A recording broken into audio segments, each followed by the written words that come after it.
Howdy, and welcome to Wise About Texas, the Texas History Podcast. I hope everyone's having a nice summer. It sure is hot down here in Texas, but of course, that's no surprise. I still marvel at how our forefathers settled this state without air conditioning, but as we know, they were tough. Well, we crossed another threshold with the show last week when the show reached over 20,000 downloads. I'm very excited that this podcast is reaching so many people. I started this thing to preserve and promote Texas history, and it's certainly working. I hope you'll tell your friends about the show and help preserve the stories of Texas. Now, I'm releasing this episode on July 4th, 2016, so I want to say happy birthday to the USA. But as the title of this show references, July 4th is also known as Cowboy Christmas. The reason for that is so many rodeos take place around July 4th. Rodeo is the official state sport for the state of Texas, so on this Cowboy Christmas, I'm going to fill you in on how rodeo came to be a sport and a few more tidbits about the official sport of Texas. Now, as I'll talk about toward the end of this episode, rodeo is near and dear to my heart, so over the hopefully years of this show, I'll have a lot to say about the sport of rodeo and the great cowboys and cowgirls involved in the sport. For this first episode, though, I want to go back to the beginning and tell you how rodeo came to be as we know it today, because you might be surprised to learn that it's been around a lot longer than you think. So let's go back to the 1500s. That's right, the 1500s, and get wise about Texas. And we're going to start with the Spaniards. To celebrate special occasions, or really any occasion, the Spanish held a fiesta, or a festival. In about 1526, there's a record of something called the Fiesta de Toros, or a festival of bulls, in Mexico. Now, we're going way back here. When Spain and France reached a peace agreement in 1538, there's another mention of a Fiesta del Toros, or another word they used is corrida. Now, I'm going to have to apologize here for my Spanish pronunciation. It is far from perfect, but we'll do the best we can. A corrida. Now, at these festivals, they would have contests sort of like jousting from horses. Now, I know I tend to think of jousting as a medieval thing with knights in armor and stuff like that, but this was being done in Mexico around the same time, having come from Spain. Some bullfighting developed in a couple of interesting ways. Now, remember, the bull has been a celebrated symbol of masculinity in society going back to thousands of years BC. So these bullfighting techniques included a precursor to modern-day bull riding that was called the Jaripeo, which consisted of riding a bull literally to death. Now, I'm not exactly sure how this worked, and I was doing some research and running into some documents in Mexican libraries, and my rudimentary Spanish stopped me before I got too far. So if any listeners out there are familiar with the old version of the Jaripeo, please let me know. Anyway, the Jaripeo evolved into a situation where the rider attempts to ride the bull until the bull stops bucking. Now, another version of the bullfighting events was the Florear, which is where men on horseback would grab a bull's tail and twist it until the bull went down to the ground. Now, I need to mention that we're still in Mexico in the 15th century. Back then, only the Spanish aristocrats were allowed to ride horses. The indigenous Indian populations were not allowed to own land or ride horses. The populations, of course, began to combine, as inevitably happens, and the mestizos, or descendants of mixed European and Indian blood, were eventually allowed limited rights to ride horses because of all the ranch work that needed to be done. Out of this developed a sort of aristocratic or ranching class among the mestizos that developed their own riding abilities and riding styles. Now let's fast forward a couple hundred years to the Mexican Revolution in 1821. Over that time, the mestizo population grew into what I would imagine was the majority in Mexico, and a distinctly Mexican culture developed, which included what we now call the charros, or individuals who owned ranches and raised horses and cattle. They developed the fancy costumes and riding and roping styles that would eventually give birth, sort of, to modern rodeo. Now, these charros still held the fiestas, but now, as the ranching culture in Mexico was developing, the contests changed too. One of the big ones was called a run for the rooster, where men on horseback would try and grab a chicken and keep it from being snatched away from other riders. Now, interestingly, I've heard of the Afghans playing a similar game with a sheep or a goat that they use swords to pass around. And that's interesting because of the Moors and their influence in Spain, especially on the Spanish equestrian culture, and on to Mexico. But that's a little bit beyond Texas history. Anyway, another event in these charrerías was the precursor to modern bareback riding, where a rider would run his horse beside a wild Mustang and jump onto the wild horse's back and try to ride it until it stopped bucking. Now, I want my rodeo friends to picture that. You ride your horse, run your horse up next to a running wild Mustang, jump on the Mustang, and try to ride that horse until it stops bucking. Now, at this time, the Jaripeo was sort of the same thing, where a Charro would get on a bull and try to ride it until it was tame. So all you bull riders looking for 8 seconds out there, try looking for 8 minutes. I can't imagine what that was like. Now, another skill that was developed on these Mexican ranches that also became part of the contest was roping. Now, roping was an essential skill for the cowboys and the vaqueros, and naturally they wanted to test their skills against one another. And one of the great rope skills that evolved is called, in Spanish, the Florear de la reata. La reata is the rope with the loop on the end that working cowboys used in their daily chores. We commonly call it a lasso. Florear means to bloom or to blossom. So a Florear de la reata was when the roper would spin the rope in various ways and make the loop at the end spin into different shapes. And they'd spin it over their own bodies, maybe around their horse, and they'd eventually spin it onto a horse or a bull. Now try that on for size. As we've discussed many times, Mexico tried to colonize its most northern province, Coahuila y Tejas, so naturally these Mexican ranching practices made it north of the border and into Texas. So let's jump ahead a little bit further to have a time period right after the Texas Revolution. Well, the Texas ranching industry began to develop, and more folks were moving to Texas and going into the cattle business. The experienced ranch labor force would have been largely Mexican, and they had been raising cattle in Texas and Mexico for a long time. So the smart ranchers hired the Mexican vaqueros to work the cattle, and they taught the rookie Texans how it was done.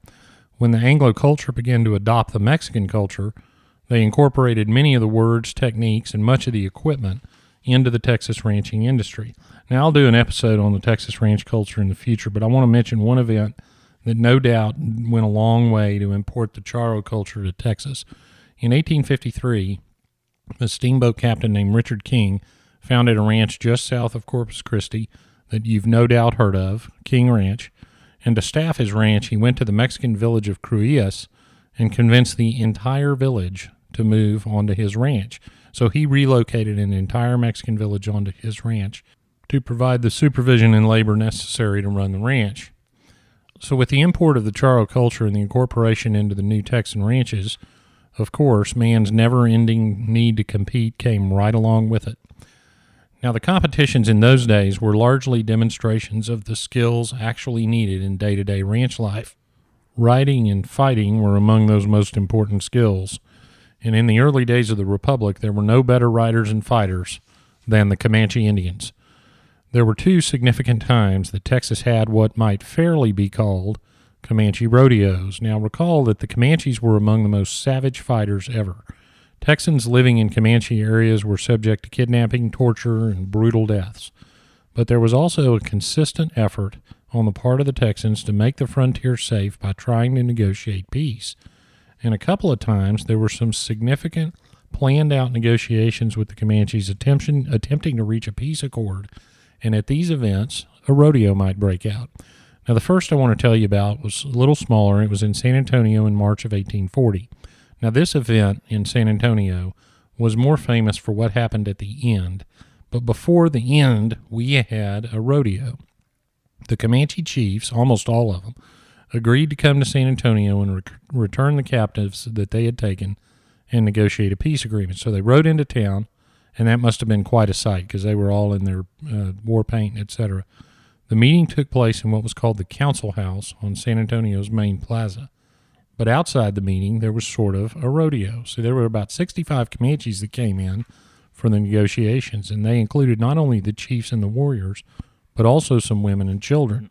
So the accounts of the event talk about the chiefs going into the council house, while the Comanche kids put on quite the display of horsemanship and shooting. One of the judges in town, now I think this might have been a Judge Thompson, who was later killed in the fight after the council house meeting, but I can't confirm that for sure. Anyway, I read an account where a judge would throw coins in the air, and the Comanche kids took their arrows and shot the coins out of the air to the great delight of the crowd. So the riding and shooting were more in line probably with a Wild West show or something, but we'll count that as an early rodeo.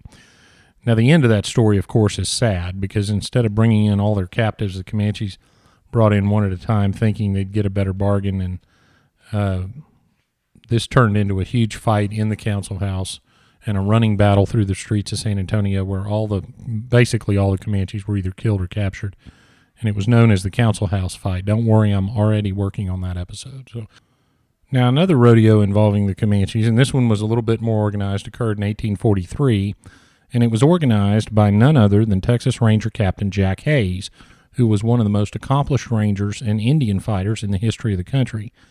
Now, it seems that the Comanche chief Buffalo Hump wanted to negotiate a peace treaty, and the backdrop for this negotiation requires another little tidbit on that council house fight situation. After the council house fight, the Comanches assembled the largest raiding party in their history and raided all the way down to the Texas coast of Linville, which is near Victoria, and it's often referred to as the Great Comanche Raid or the Great Raid. The Texans met them on the way back and defeated the Comanches at a battle called the Battle of Plum Creek, and Plum Creek is up near Lockhart. That defeat basically broke the back of the Comanche Nation, and they were never the same after that.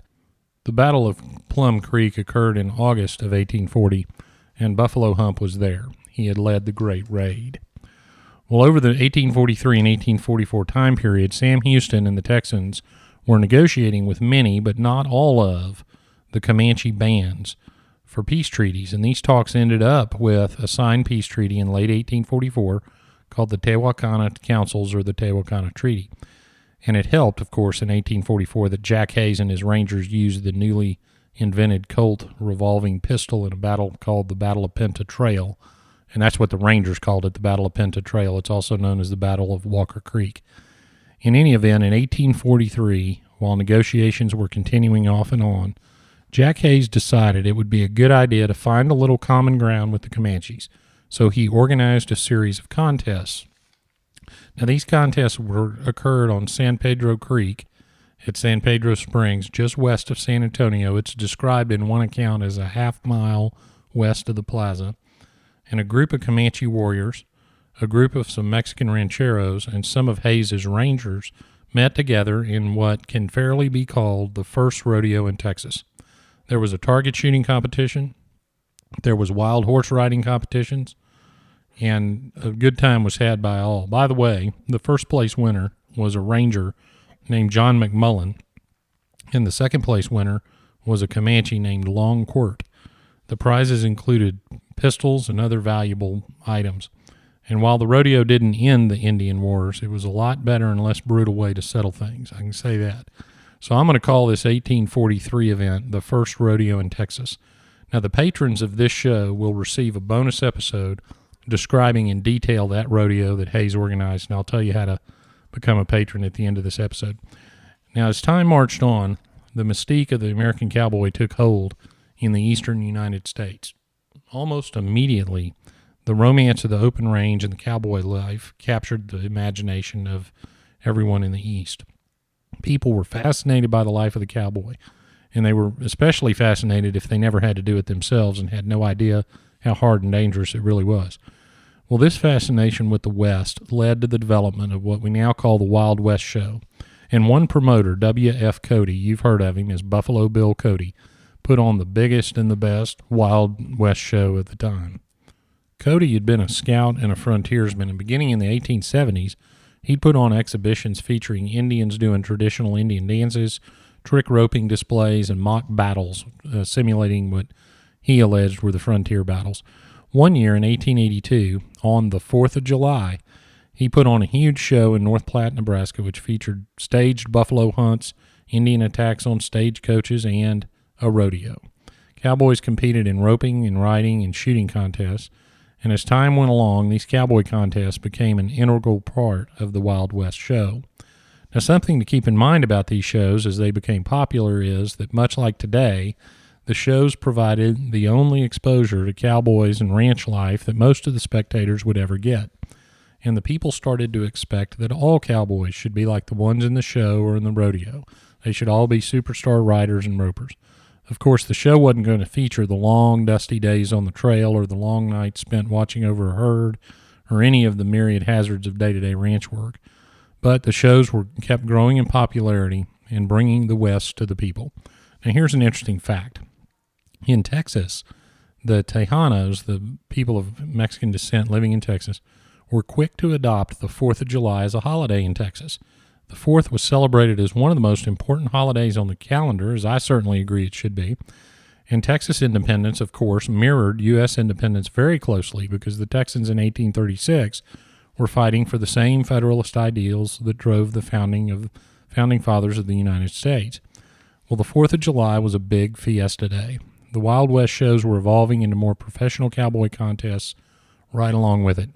Now, let's talk for a minute about the first actual rodeos, because bragging is definitely a big part of the cowboy culture, and rodeo especially, so we need to examine some bragging rights. One of the rodeos claiming to be the first was a 4th of July event in Deer Trail, Colorado in 1869. Now, this event was referred to as a bronc riding contest between cowboys from 3 ranches, the Hash Knife, the Camp Stool, and the Mill Iron. The cowboys were to ride slack saddle, which is described as a saddle without a roll tied onto the back, and likewise their stirrups were not to be tied together. The cowboys also could not wear spurs.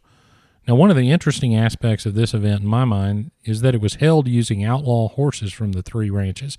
An outlaw horse is one that's owned by somebody, but it's impossible to break or ride. So they weren't rounding up wild Mustangs and trying to tame them, which might have reflected some actual ranch-type activity. They were testing the cowboys against each other using horses nobody thought could be ridden under any circumstances. So this suggests more of a real rodeo competition just for the sake of the competition.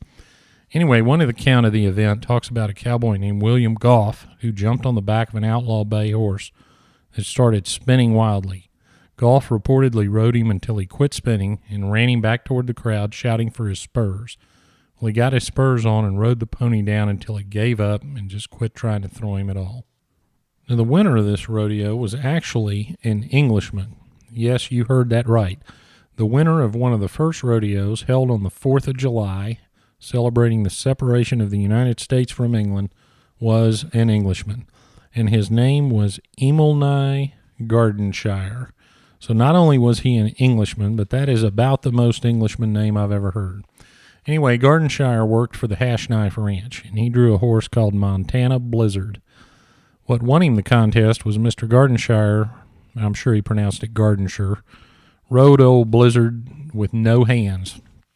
Apparently he had a whip in one hand, which he applied constantly, but he didn't hang on with the other, and it's said that the horse went nuts for 15 solid minutes until Gardenshire ended up riding him in circles, gently loping around the pen. And I'm going to tell you, if that really happened that way, that is some serious cowboy stuff right there. It must have been a heck of a sight. Gardenshire was proclaimed the champion, and his prize was a new set of clothes, which for an 1869 cowboy in the Wild West would have been a very valuable prize indeed. Now, we need to talk about another rodeo that also sometimes claims to be the first. Now, there's been some contention that the first rodeo was actually held in 1847 in Santa Fe, New Mexico. Now, in a book on rodeo written in the 40s, the author cited a letter, and the letter was written in June 1847, and it referenced horse races and riding and roping contests at Santa Fe during the roundups when the cattle are brought in to be tended to. Now, this letter was written by a gentleman named Maine Reed. The problem is there was essentially no cattle ranching in Santa Fe or probably anywhere in New Mexico in 1847. It was sheep country.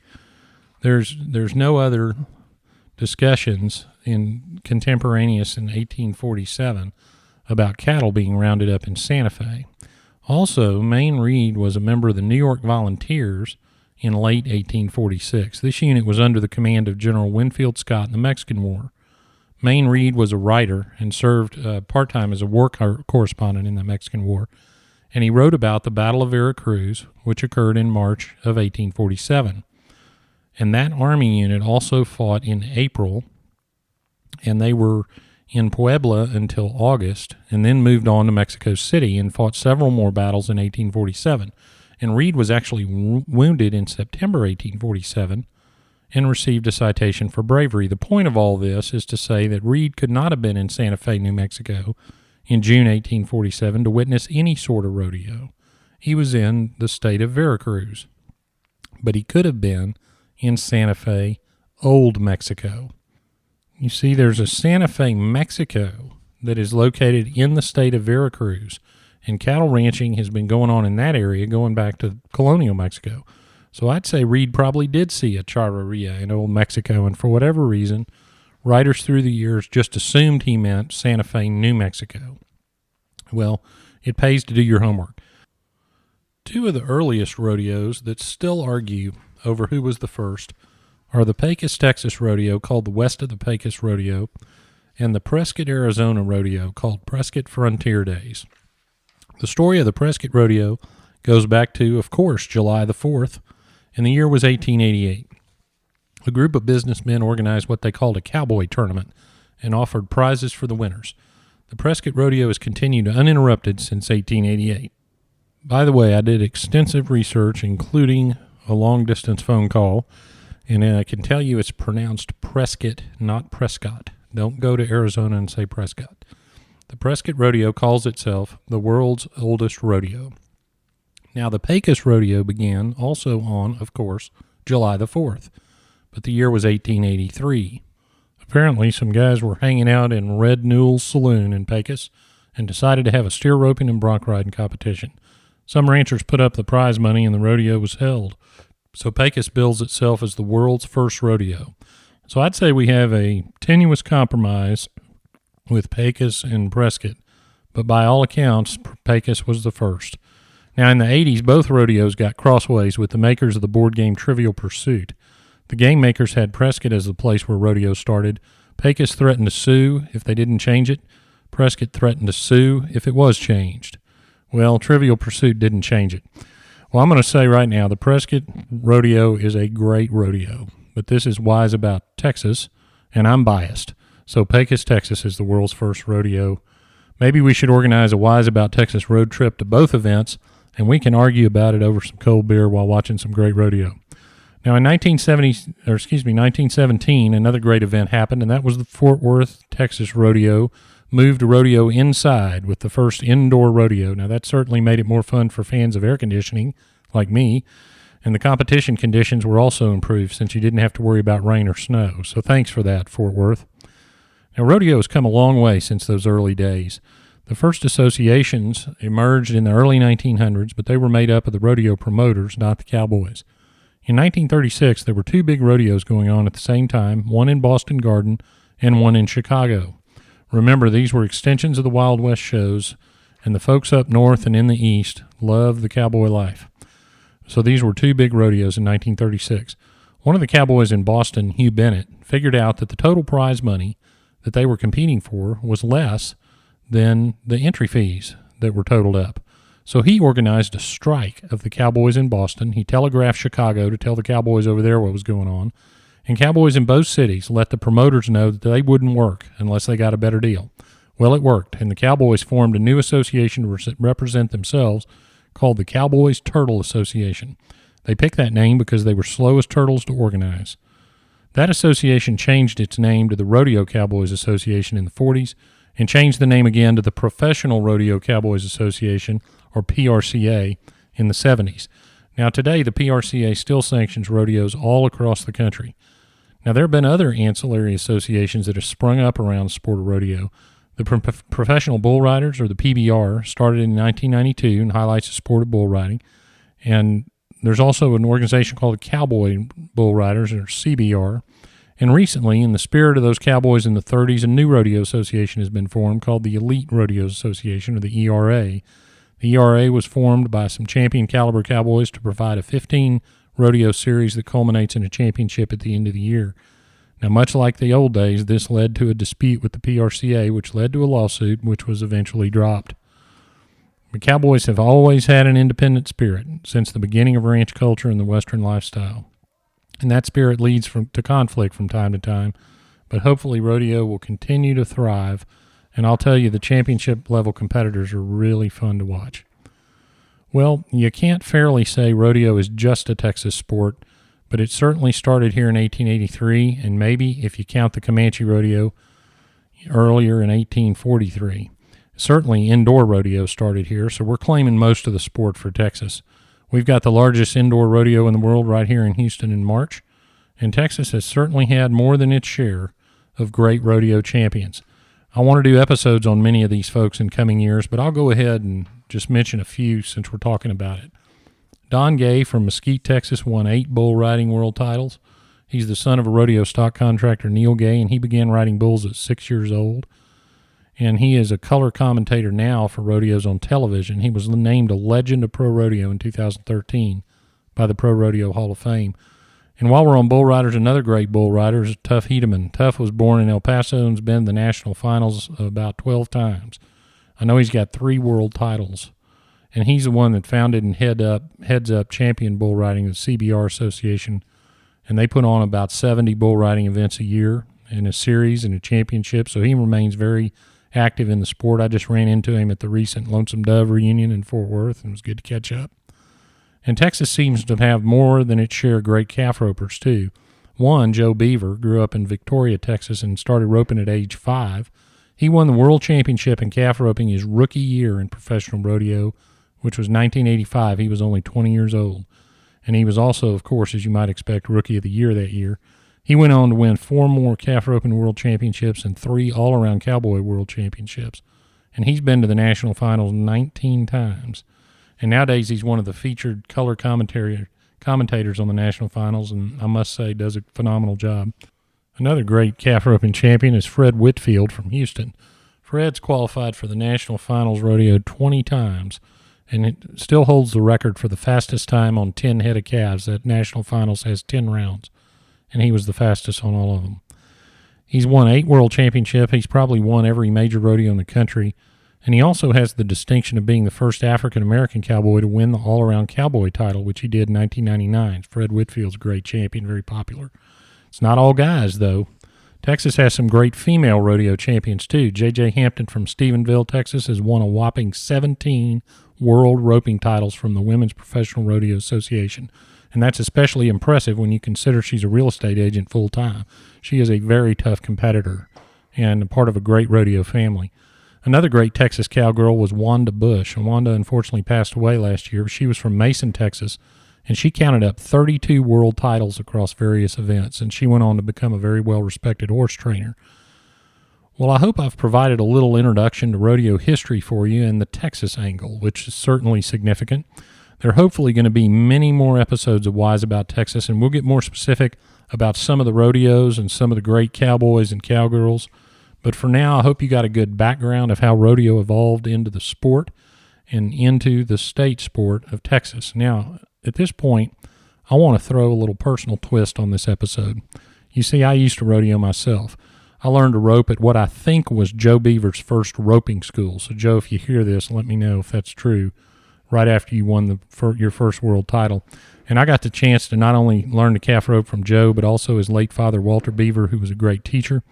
I roped on the A&M rodeo team until I needed to begin focusing on academics, since I certainly wasn't ever going to threaten any of these great champions I mentioned. But I did have the chance to know and to rope with some of them, including Fridays at the Sci-Fair FFA rodeo with Fred Whitfield and others, and it was a great time, and I'm glad I got to experience the cowboy life, if only for a little while. So rest assured that your host of this show is not just talking about Texas, I'm living it. I hope you'll celebrate Texas by going and watching some of the great summer rodeos, and I hope you have a very Merry Christmas. That's a Merry Cowboy Christmas. Well, now we come to the part of the show called Getting There, where I tell you how to go see some of the places we talked about in the episode. The Pro Rodeo Hall of Fame is located at the PRCA headquarters at 101 Pro Rodeo Drive in Colorado Springs, Colorado. It's a fascinating place, and you'll see all the great champions enshrined in that hall. The Texas Rodeo Cowboy Hall of Fame is located in the Cowtown Coliseum in the historic Stockyards District of Fort Worth, which is always a fun place to visit. Then there's also the Texas Rodeo Hall of Fame, located in Pecos, Texas, in the old T&P Railroad Depot at the corner of First and Oak Streets. The Texas Cowboy Hall of Fame also incorporates rodeo and the Western lifestyle, and it's located also in the historic Fort Worth Stockyards District at 128 East Exchange Avenue.